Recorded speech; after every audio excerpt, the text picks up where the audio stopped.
بسم اللہ الرحمن الرحیم۔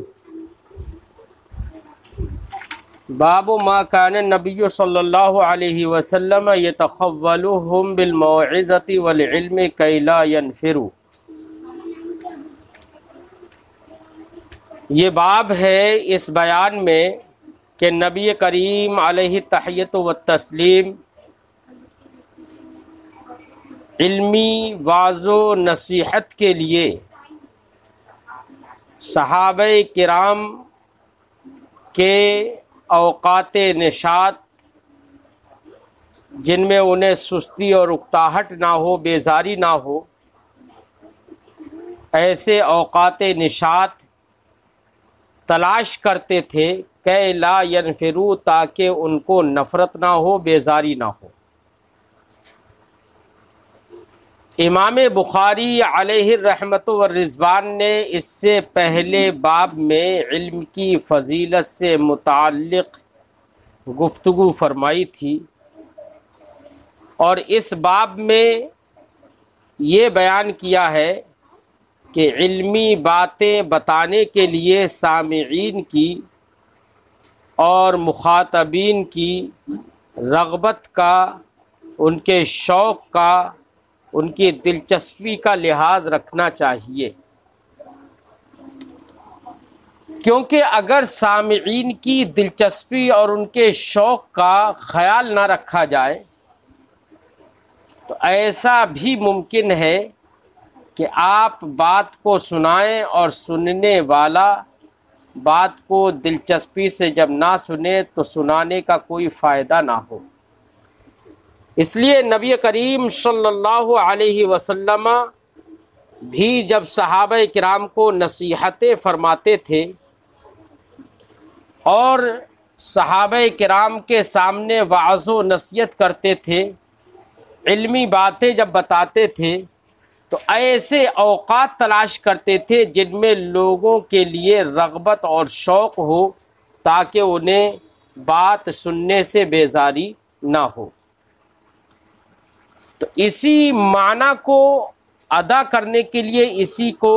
بیان کرنے کے لیے امام بخاری علیہ الرحمہ نے یہ باب باندھا، جس باب میں لفظ ہے یتخولهم۔ صحابہ کرام کے اوقات نشاط تلاش کرتے تھے۔ تخول، یتخول، تخول، اس کا معنی ہوتا ہے رغبت کا وقت تلاش کرنا، تو ایام رغبت تلاش کرتے تھے۔ اب اس باب سے امام بخاری علیہ الرحمہ اس بات پر استدلال کرنا چاہتے ہیں کہ کسی بھی باعظمت اور دینی کام کے لیے وقت کو مقرر کرنا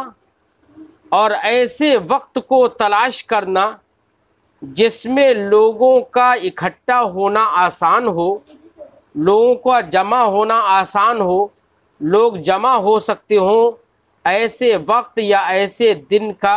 پہلے سے مقرر کر دینا دینی عمل کے لیے یہ صحیح ہے، اچھا ہے۔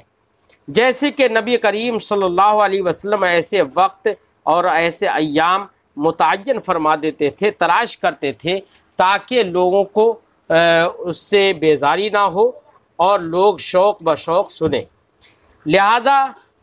اس کے تحت جو امام بخاری حدیث ذکر کریں گے، جس کا مفہوم یہی ہے جو میں نے ذکر کیا،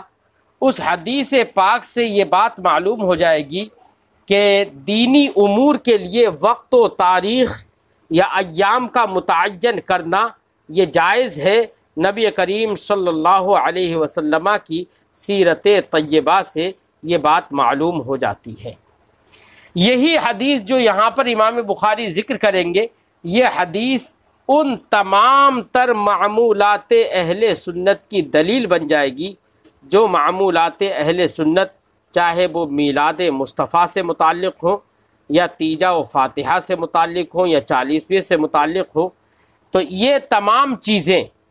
ہمارے یہاں پر ان کے دن مقرر ہیں کہ کسی کا انتقال ہو جاتا ہے تو تیسرے دن مقرر کر دیا ہے کہ تیسرے دن تیجا ہوگا، 10ویں دن 10واں ہوگا، 40 20واں ہوگا، 40واں ہوگا، تاکہ لوگوں کے لیے جو وقت مقرر کر دیا گیا ہے اس وقت پر جن لوگوں کو آنا ہوگا خوشی و خوشی شوق سے، اور جو مجلس فاتحہ میں شریک ہونا جن کے لیے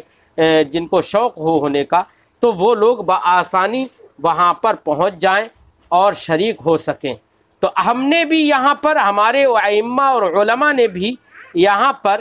جو تیجا 40واں وغیرہ یا عید میلاد النبی یا میلاد مصطفیٰ یا جلسہ و جلوس کے لیے جو تاریخیں متعین کرتے ہیں، ایام متعین کرتے ہیں، یہ ایام متعین کرنا اسی مقصد سے ہوتا ہے تاکہ لوگوں کو جمع ہونا آسان ہو، لوگوں کا پہنچنا آسان ہو، اور یہ تمام امور دینیہ ہیں، اس میں کوئی شک نہیں ہے۔ تو پھر یہ بتائیے، جب امور دینیہ ہیں تو پھر امور دینیہ کے لیے وقت کو اس خاطر متعین کرنا، دن کو متعین کرنا اس خاطر کہ تاکہ لوگوں کے لیے پہنچنا آسان ہو، جمع ہونا آسان ہو، تو یہ کون سا ناجائز اور کون سی بدعت والا کام ہوا؟ نبی کریم صلی اللہ علیہ وسلم تو دینی کام کے لیے، نصیحت و وعظ کے لیے اور تقریر کے لیے، صحابہ کرام کے لیے ایام متعین فرماتے تھے۔ اب اگر نبی کریم کے میلاد کے لیے ہم نے دن متعین کر لیا، کسی کی فاتحہ کے لیے دن متعین کر لیا، تو اس میں کیا غلط بات ہو گئی؟ تو یہ حدیث پاک جو امام بخاری یہاں پر ذکر کر رہے ہیں، یہ حدیث پاک ہمارے ان تمام امور کے لیے ایک دلیل ہے۔ دیکھیے امام بخاری ذکر کرتے ہیں، حدثنا محمد بن یوسف، ہم سے حدیث بیان کی محمد ابن یوسف نے، قال انہوں نے کہا اخبرنا سفیان عن الاعمش، ہمیں خبر دی سفیان نے اعمش سے روایت کرتے ہوئے، وہ روایت کرتے ہیں عن ابی وائل، حضرت ابو وائل سے، وہ روایت کرتے ہیں عن ابن مسعود، حضرت عبداللہ ابن مسعود سے، قال حضرت عبداللہ ابن مسعود نے فرمایا کان النبی صلی اللہ علیہ وسلم یتخولنا بالموعظۃ فی الایام، نبی کریم صلی اللہ علیہ وسلم ہمارے لیے واعظ و نصیحت کے طور پر ہم کو واعظ و نصیحت کرنے کے لیے ایام میں فرتی اور نشاط کے ایام تلاش کرتے تھے، کراہت السعامۃ علینا، اس بات کو ناپسند کرتے ہوئے کہ ہم پر اکتاہٹ اور بیزاری ہو، یعنی علینا یہ حال واقع ہے اور اس سے یہ محذوف سے متعلق ہے، اصل عبارت ہوگی کراہت السعامۃ حال کونہا طاریۃ علینا، کہ اس حال میں کہ ہم پر نبی کریم صلی اللہ علیہ وسلم سعامت اور بیزاری اور اکتاہٹ کو ناپسند کرتے تھے، تو سرکار ایسے ایام تلاش کرتے تھے، اس حدیث سے معلوم ہوا۔ ایسے ایک اگلی حدیث امام بخاری ذکر کرتے ہیں، حدثنا محمد بن بشار، ہم سے حدیث بیان کی محمد ابن بشار نے، قال انہوں نے کہا حدثنا یحییٰ بن سعید، ہم سے حدیث بیان کی یحییٰ ابن سعید نے، قال انہوں نے کہا حدثنا شعبۃ، ہم سے حدیث بیان کی شعبہ نے، قال انہوں نے کہا حدثنی ابو التیاح، مجھ سے حدیث بیان کی ابو التیاح نے، عن انس، حضرت انس سے روایت کرتے ہوئے، وہ روایت کرتے ہیں عن النبی صلی اللہ علیہ وسلم، نبی کریم صلی اللہ علیہ وسلم سے، قال سرکار نے ارشاد فرمایا یسروا ولا تعسروا وبشروا ولا تنفروا، لوگوں میں آسانیاں پیدا کرو، ولا تعسروا، ان پر سختیاں نہ برتو۔ اب دیکھو نیاز فاتحہ کرنے میں اگر ہم دن مقرر کر دیتے ہیں تو اس میں یقینی طور پر لوگوں میں آسانیاں پیدا ہوں گی، رشتہ داروں میں آسانیاں پیدا ہوں گی، ان کو اس وقت معین یا روز معین پر پہنچنا ان کے لیے آسان ہوگا۔ سرکار نے تو فرمایا یسروا، آسانیاں پیدا کرو، ولا تعسروا، اور لوگوں پر سختیاں مت کرو، وبشروا، لوگوں کو خوشخبریاں دو، ولا تنفروا، ان میں بیزاری پیدا مت کرو۔ تو خوشخبریاں دو مطلب یہ ہے، اس سے علماء، ائمہ، خطبہ وغیرہ تمام لوگوں کے لیے نصیحت بھی ہے حدیث میں کہ ان کو اپنی وعظ و تقریر میں جہاں پر وہ جنت کے فوائد بیان کریں، جنت کی آسائشیں بیان کریں، مسلمانوں کے لیے جنت اور اس کے ثواب کو بیان کریں، وہیں پر عذاب الہی سے بھی ڈراتے رہیں، اور جہاں پر عذاب الہی سے ڈراتے رہیں، جہنم کے عذاب سے ڈرائیں، قبر کے عذاب سے بھی ڈرائیں، تو وہیں پر لوگوں کو آسائش جنت بھی بیان کریں، ان کو امید اور خوف دونوں کا درس دیں۔ ایسا نہ ہو کہ کسی ایک جہت کو اختیار کرتے رہیں، لوگوں میں صرف خوف ہی خوف پیدا ہو اور ان کو بشارت اور ان کو مژدہ نہ دیں جنت کا، یہ بھی نہیں ہونا چاہیے۔ نبی نے فرمایا بشروا ولا تنفروا، خوشخبریاں بھی دو، مژدے بھی سناؤ، اور ان میں نفرت بھی پیدا مت کرو۔ تو یہ احادیث بہت بڑی دلیل ہے ہمارے لیے اس بات پر کہ اگر ہم تیجا اور 40واں اگر ایام مقرر کر لیتے ہیں تو ایام مقرر کر لینا یہ ہمارے لیے غلط نہیں ہے۔ اسی سے متعلق بالکل اسی مفہوم میں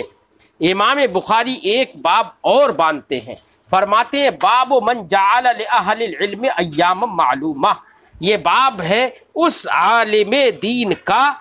کہ جس نے اہل علم کے لیے، علم سیکھنے والوں کے لیے متعین ایام کر رکھے ہیں، یعنی ہر دن تقریر نہ کرے، ہر دن واعظ و نصیحت نہیں کرتا، بلکہ کچھ دن متعین کر لیے کہ اس دن میں واعظ و نصیحت ہوگی، اس دن تقریر ہوگی، اس دن جلسہ ہوگا، اس دن آپ کو یہ پڑھایا جائے گا، اس دن یہ سمجھایا جائے گا، تو کوئی دن ہفتے میں مقرر کر لیا ہے تو یہ مقرر کرنا از روی حدیث ثابت ہے، صحیح ہے، کیونکہ کوئی بھی امر دین کے لیے دن مقرر کر لینا یہ لوگوں کی کثرت کو بھی بڑھائے گا، لوگوں کے ازدحام کو بڑھائے گا، لوگوں میں شوق بھی پیدا کرے گا، کیونکہ ہر کس و ناکس سوچے گا کہ ہفتے میں 15 دن میں 20 دن میں ایک مہینے میں ایک بار مجلس منعقد ہوتی ہے، ایک بار بتایا جاتا ہے، تو اس کے لیے تو ہر آدمی وطن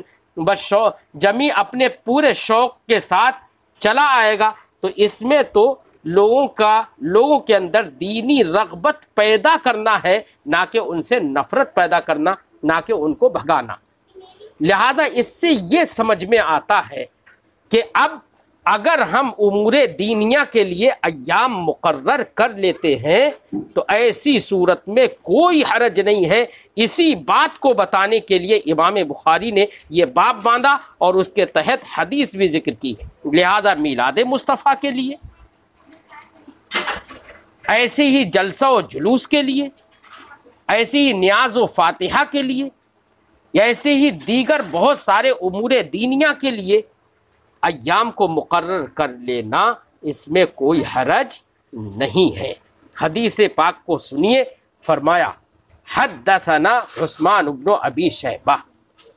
ہم سے حدیث بیان کی عثمان ابن ابی شیبہ نے،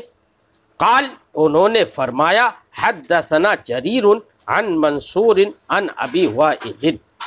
ہم سے حدیث بیان کی جریر نے، وہ روایت کرتے ہیں منصور سے اور وہ روایت کرتے ہیں ابو وائل سے، قال انہوں نے کہا کان عبداللہ یذکر الناس فی کل خمیس، حضرت عبداللہ ابن مسعود لوگوں کو نصیحتیں کرتے تھے ہر جمعرات میں، خمیس کا معنی جمعرات، فی کل خمیس، ہر جمعرات میں نصیحت فرماتے تھے۔ فقال لہ رجل، تو ایک آدمی نے ان سے کہا یا ابا عبد الرحمن، اے ابو عبد الرحمن، یہ کنیت ہے حضرت عبداللہ ابن مسعود کی، ان سے کہا اے ابو عبد الرحمن لوددت انک ذکرتنا کل یوم، کہا میری تو چاہت ہے انک ذکرتنا، کہ آپ ہم کو نصیحت کیا کریں کل یومن، ہر دن، آپ تو ہفتے میں ایک دن جمعرات کو ہمیں نصیحت کرتے ہیں، میری خواہش، میری چاہت ہے کہ آپ ہر دن ہم کو نصیحت کیا کریں۔ قال، تو حضرت عبداللہ ابن مسعود رضی اللہ تعالی عنہ نے جواب میں ارشاد فرمایا اما انہ یمنعنی من ذلک انی اکرہ ان املکم وانی اتخولکم بالموعظہ، فرمایا سنو انہو یمنعنی من ذالکا، ہر دن نصیحت کرنے سے، من ذالکا سے اشارہ مذکور کی طرف، یعنی نصیحت ہر دن کرنا جس کا ذکر ما قبل میں ہوا، ہر دن نصیحت کرنے سے مجھے روکتا ہے، یہ مجھے روکتی ہے یہ چیز کیا، انی اکرہو کہ میں ناپسند کرتا ہوں، ان املکم کہ میں تم کو اکتاہٹ میں ڈال دوں۔ اگر میں ہر دن نصیحت کرنے لگا تو مجھے یہ اندیشہ ہے کہ کہیں تم کو نفرت اور کہیں اکتاہٹ اور کہیں بیزاری نہ ہو جائے، تو بیزاری اگر ہوگی یہ مجھے ناپسند ہوگا، تو تم کو اکتاہٹ میں ڈالوں، اس ناپسندیدگی کی وجہ سے میں ہر دن تمہیں نصیحت نہیں کرتا۔ وَإِنِّي أَتَخَوَّلُكُمْ بِالْمَوْعِظَةِ، اور میں نصیحت کرنے کے لیے تمہارے ایام نشاط کو تلاش کرتا ہوں۔ کما کان النبی صلی اللہ علیہ وسلم یتخولنا بہا، جیسے کہ نبی کریم علیہ الصلاۃ والسلام ہمارے لیے نصیحت کے لیے ہم کو نصیحت کرنے کے لیے ایام نشاط تلاش کرتے تھے۔ مخافت السآمۃ علینا، سئم یسأم سآمۃ، باب سمعہ سے اس کا معنی ہوتا ہے کہ اکتاہٹ میں پڑنا۔ مخافت السآمۃ علینا، ہم پر اکتاہٹ اور بیزاری کے خوف سے کہ کہیں ہمیں بیزاری اور اکتاہٹ نہ ہو جائے۔ تو یہ باب آپ نے پڑھا، اور پڑھنے کے بعد آپ نے نتیجہ بھی نکال لیا۔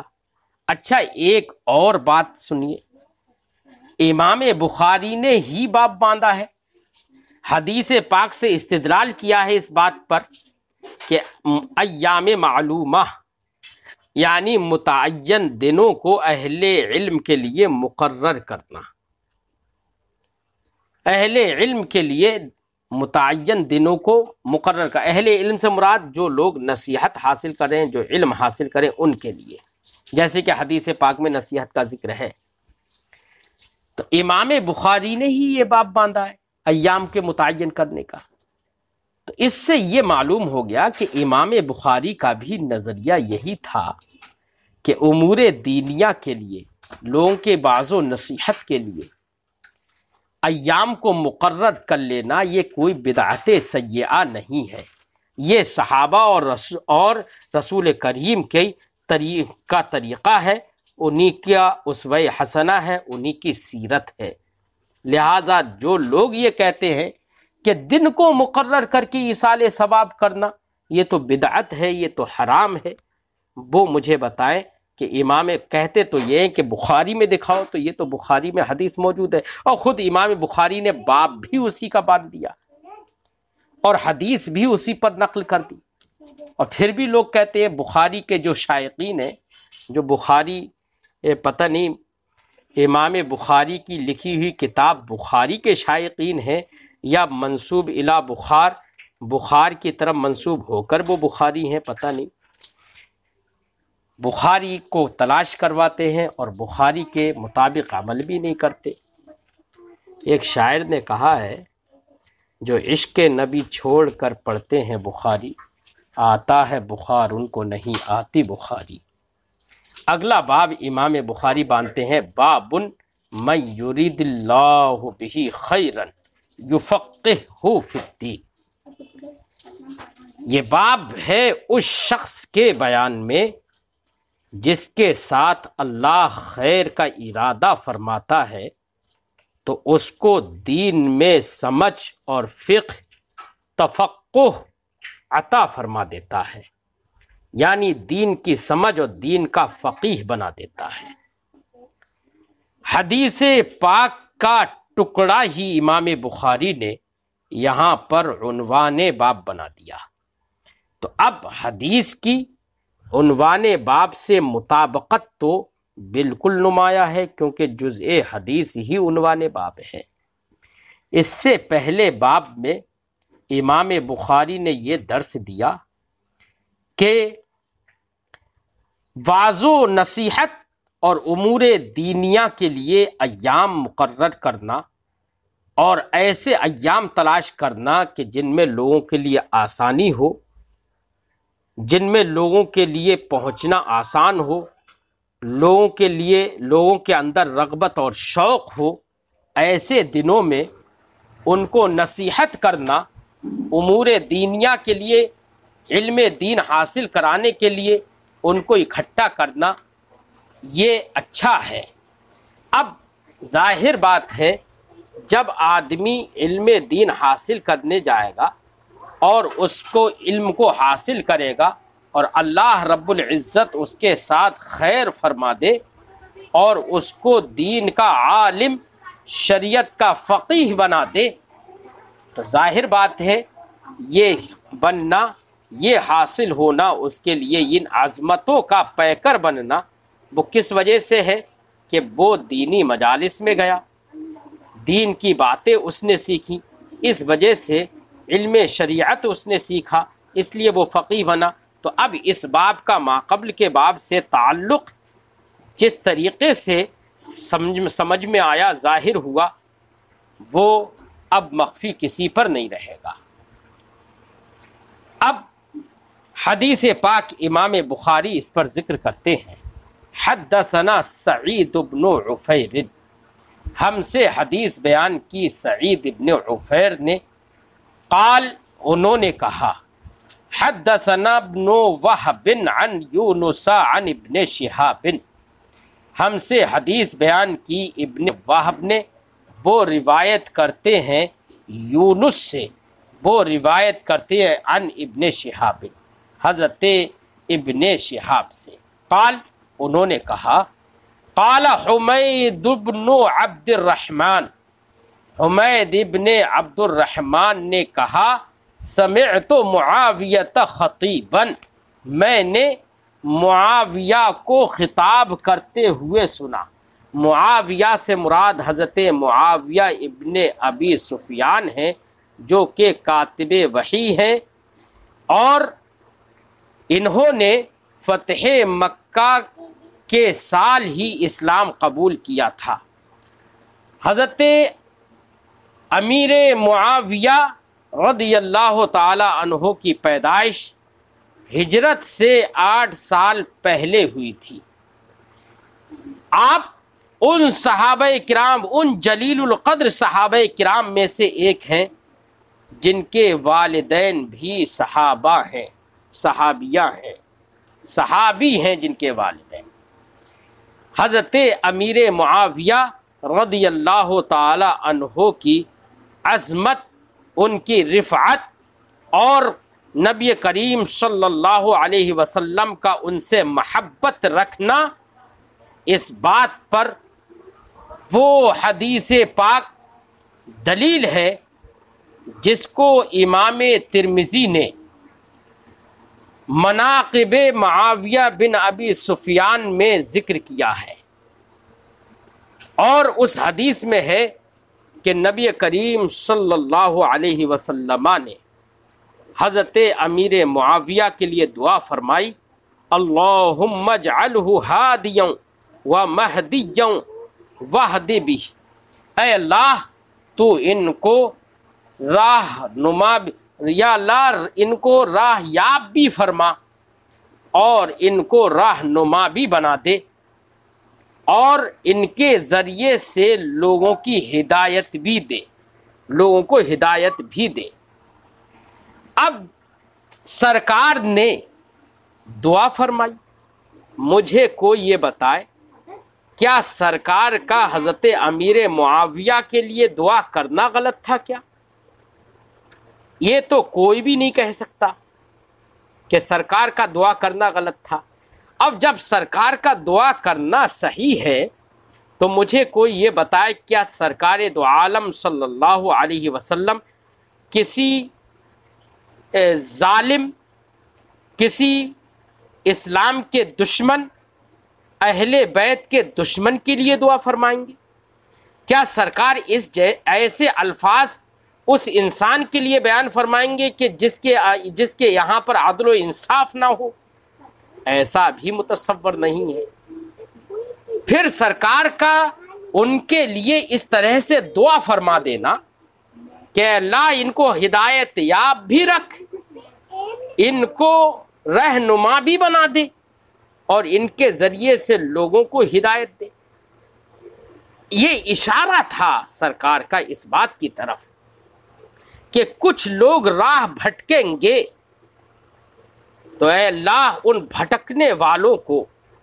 امیر معاویہ کی دامن سے وابستہ کر دے، ان کی محبت ان کے دل میں ڈال دے، جس کی وجہ سے وہ راہ بھٹکنے سے باز آ جائیں اور وہ راہ یاب ہو جائیں۔ تو حضرت امیر معاویہ کا دامن پکڑنا یہ راہ یابی کی دلیل ہو سکتا ہے، یہ گمراہی کی دلیل نہیں ہو سکتا ہے۔ سرکار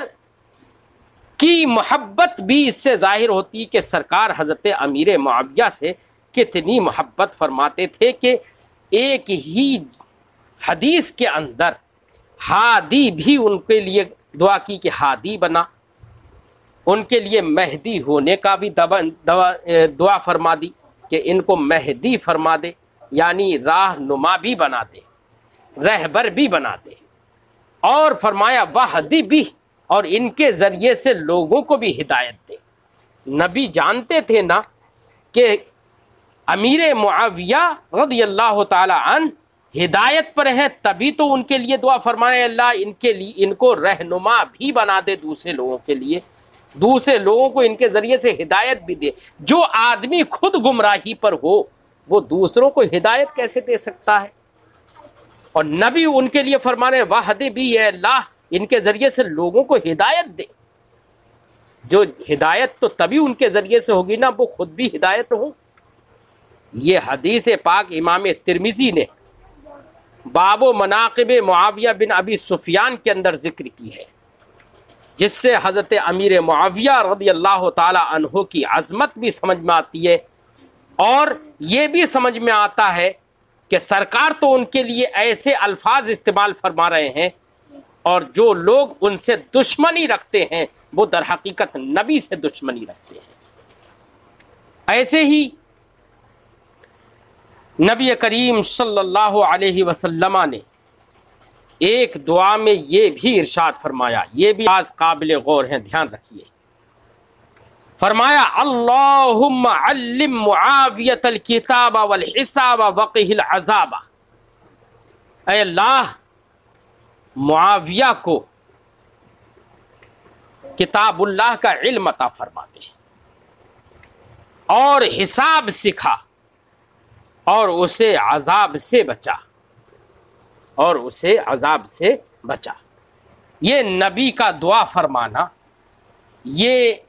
جو میں نے الفاظ پڑھے ہیں یہ مسند احمد ابن حنبل کے اندر حدیث موجود ہے۔ ان الفاظ کو مجھے بتائیے کہ سرکار فرماتے ہیں ان کو کتاب کا علم عطا فرما، اس کا مطلب یہ ہے کہ نبی کی دعا قبول نہ ہو؟ تو نبی کی دعا تو قبول ہے، نبی کی دعا سے بڑھ کر کس کی دعا ہو سکتی ہے؟ نبی جس کے حق میں یہ دعا فرما دے تو اس کو کتاب کا علم نہیں ہوگا۔ اور تو اب مجھے یہ بتاؤ، یہاں پر نبی ان کے لیے عذاب سے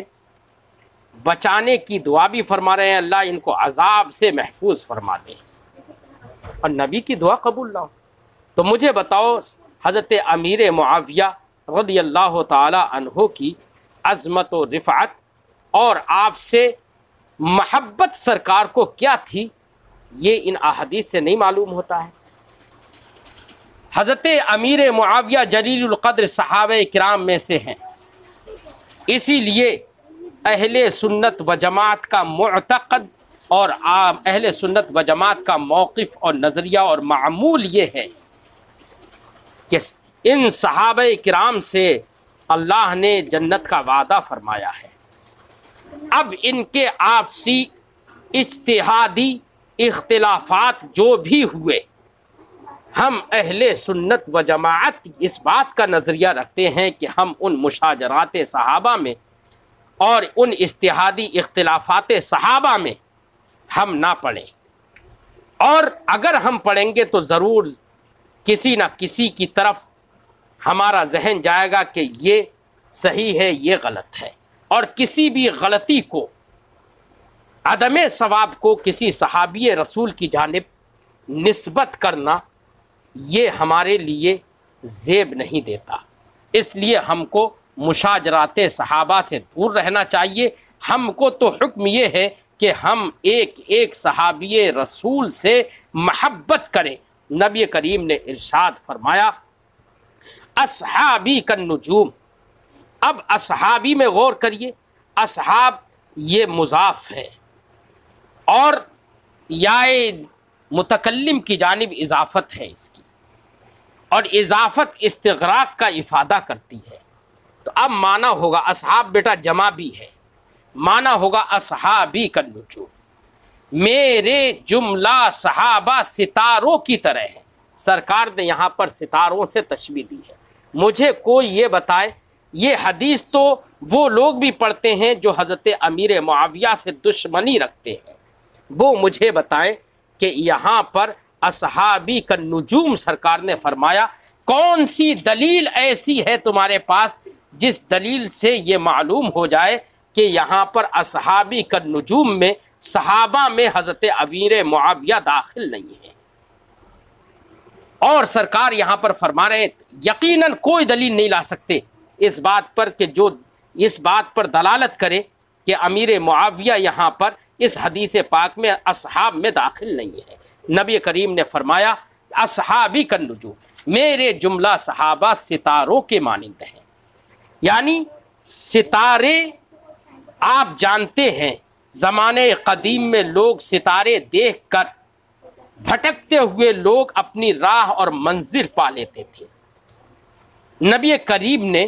اسی معنی میں تشبیہ دی ہے صحابہ کرام کو ستاروں سے، کہ جیسے ستاروں سے لوگ اپنی زندگی کے اندر راستوں میں اگر بھٹکے ہیں تو وہ راہ یاب ہو جاتے ہیں، اپنے منزل تک پہنچ جاتے ہیں۔ انہی ستاروں کی طرح میرے صحابہ ہیں، ان صحابہ کے ذریعے سے بھی لوگ اپنے منزل مقصود تک پہنچیں گے اور راہ یاب ہوں گے، گمراہ نہیں ہوں گے۔ تو تمام صحابہ ستاروں کے مانند ہیں۔ اصحابی کالنجوم، میرے تمام صحابہ ستاروں کے مانند ہیں۔ فَبِأَيِّهِمْ اقْتَدَيْتُمْ اهْتَدَيْتُمْ، ایے سرکار نے فرمایا ان میں سے کسی کو، لفظ ایے، فَبِأَيِّهِمْ، لفظ ایو جو ہوتا ہے بیٹا یہاں پر لفظ ایو یہ عموم کے لیے ہے، یعنی ان میں تمام کا، اگر تمام میں سے کسی کا بھی دامن تھام لیا تو تم ہدایت یاب ہو جاؤ گے۔ اب اس سے پتہ چلا دامن تو مطلب یہ ہے کہ تمام صحابہ ہدایت، مشعل ہدایت ہیں۔ اب ان میں سے جس کی بھی اتباع کر لو، جس کا بھی دامن تھام لو اور آگے بڑھو تو تم صحیح راستے پر ہی چلو گے، غلط راستے پر نہیں پہنچو گے۔ اب مجھے بتاؤ کہ اس حدیث سے کیا حضرت امیر معاویہ رضی اللہ تعالی عنہ مستثنیٰ ہے؟ کوئی دلیل لے کر آئے جو یہ دلیل اس بات پر دلالت کرے کہ حضرت امیر معاویہ کے لیے یہ حدیث نہیں ہے، سرکار کے اس فرمان میں حضرت امیر معاویہ داخل نہیں ہے۔ بیٹا تمام صحابہ کی توقیر و تعظیم کرنا یہ اہل سنت و جماعت کا معمول ہے، یہ معمولات اہل سنت سے ہے، اور اہل سنت کا نظریہ اور اعتقاد بھی یہی ہے کہ تمام صحابہ با انصاف ہیں، انصاف پرور ہیں۔ ایک حدیث میں نبی کریم نے ارشاد فرمایا الصحابۃ کلہم عدول، تمام صحابہ عادل ہیں، انصاف پرور ہیں۔ تو اب ان تمام احادیث طیبہ سے یہ ہم کو ذہن مل گیا کہ ہم کو کسی بھی صحابی رسول کی توہین نہیں کرنا ہے۔ تمام صحابہ کرام ہمارے لیے لائق تعظیم ہے۔ صحابہ کرام کی توہین یہ رافضیت کی علامت ہے، پہچان ہے۔ اگر کوئی کسی بھی صحابی کو گالی دیتا ہے چاہے حضرت امیر معاویہ ہوں یا کوئی اور صحابی رسول ہو، کسی صحابی رسول کو غلط کہتا ہے تو سمجھ لو کہ وہ اس کے اندر رافضیت آ گئی ہے، یا وہ حقیقتاً رافضی ہو گیا ہے یا رافضیت کے قریب پہنچ گیا ہے۔ تو جو لوگ حضرت امیر معاویہ رضی اللہ تعالی عنہ کو گالی گلوچ کرتے ہیں، صحابہ کرام کے سلسلے میں سب و شتم اور گالی گلوچ سے کام لیتے ہیں، توہین کرتے ہیں، وہ لوگ نبی کریم صلی اللہ علیہ وسلم کے فرامین کے مطابق، احادیث طیبہ کے مطابق وہ اہل سنت و جماعت سے نہیں ہوں گے یا اہل سنت و جماعت سے بھٹک رہے ہوں گے۔ اعلیٰ حضرت علیہ الرحمت والرضوان نے انہی باتوں کی ترجمانی کرتے ہوئے ارشاد فرمایا کہ صحابہ کی بھی تعظیم کرنا ہے، اہل بیت کی بھی تعظیم کرنا ہے۔ اہل سنت و جماعت صحابہ کو بھی ویسے ہی عزت کرتے ہیں جیسے اہل بیت کی عزت کرتے ہیں۔ اہل سنت و جماعت کے اندر افراط و تفریط نہیں ہے، وہ صحابہ کرام کو بھی پورے طور سے صحابیت کا درجہ دیتے ہیں، اہل بیت کو رسول کریم صلی اللہ علیہ وسلم کا گھر والا مانتے ہیں، انہی جیسی محبت کرتے ہیں، کسی سے دشمنی نہیں رکھتے اور کسی کی بھی توہین نہیں کرتے۔ اعلیٰ حضرت علیہ الرحمت والرضوان نے اسی مفہوم کو ترجمانی کرتے ہوئے اپنے شعر میں ارشاد فرمایا، اہل سنت کا ہے بیڑا پار اصحاب حضور، نجم ہے اور ناؤ ہے عطرت رسول اللہ کی۔ تو تمام صحابہ نجم ہیں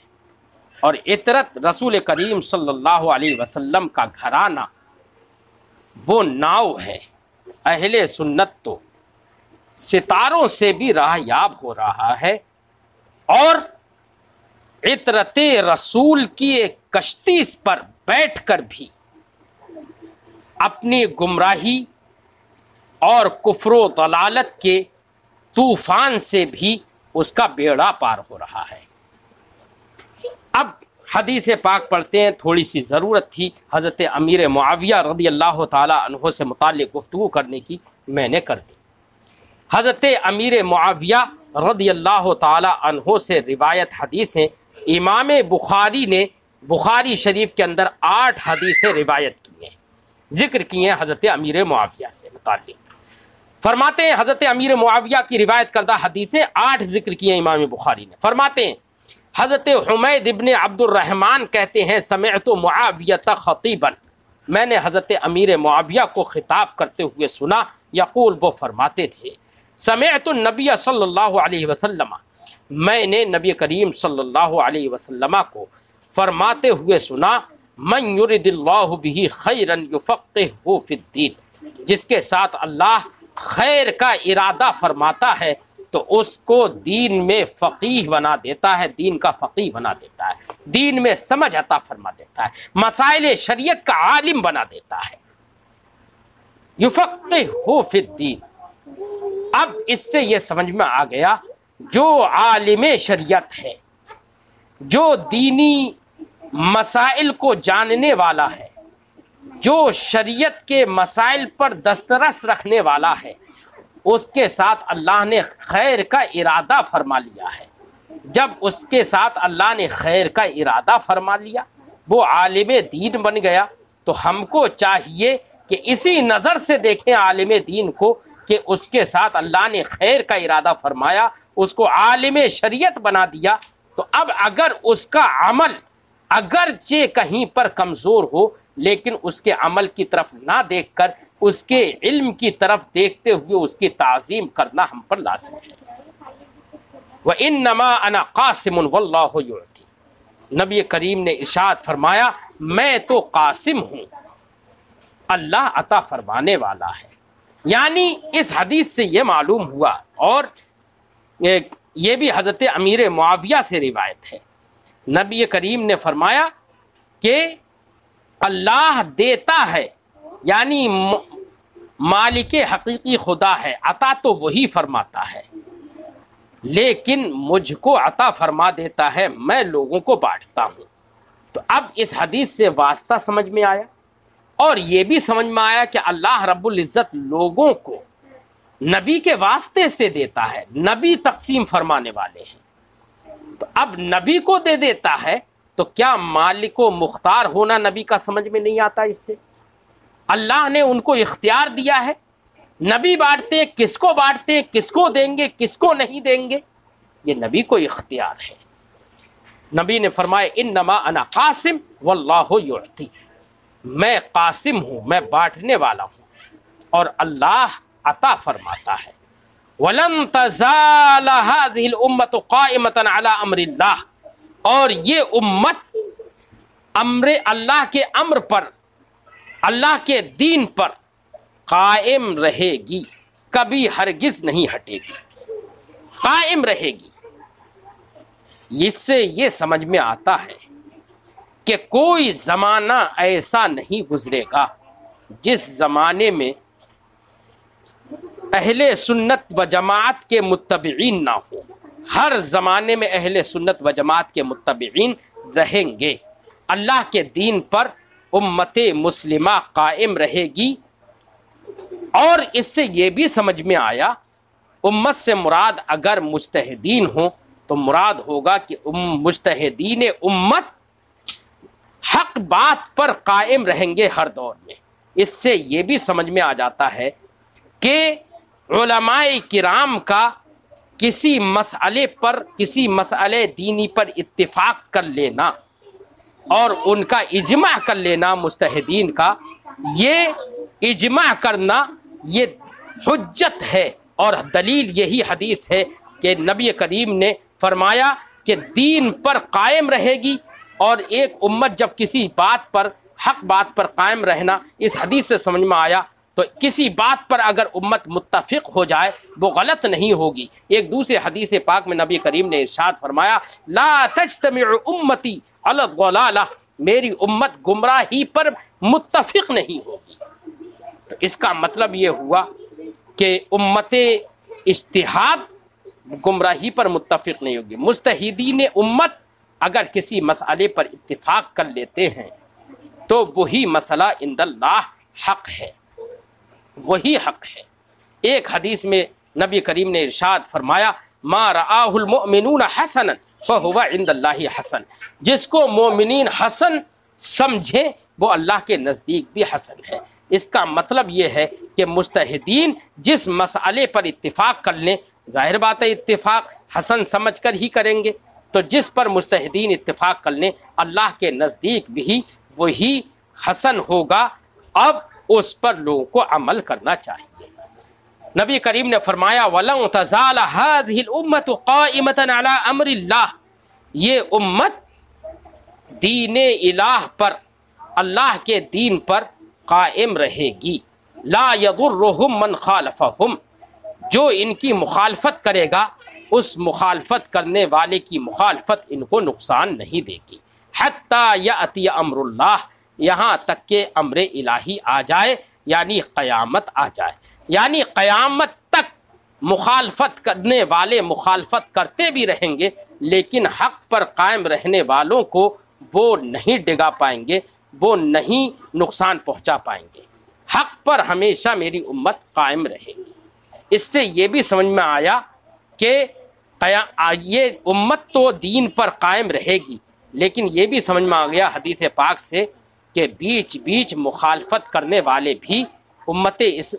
مسلمہ کی مخالفت کرنے والے بھی پیدا ہوتے رہیں گے، اسلام کے دشمن بھی پیدا ہوتے رہیں گے، اسلام کی مخالفت کرنے والے بھی پیدا ہوتے رہیں گے، لیکن ان کی مخالفت اہل اسلام کو نقصان نہیں پہنچائے گی۔ یہ بات بھی آسانی سے یہ بات اس حدیث پاک سے سمجھ میں آ گئی۔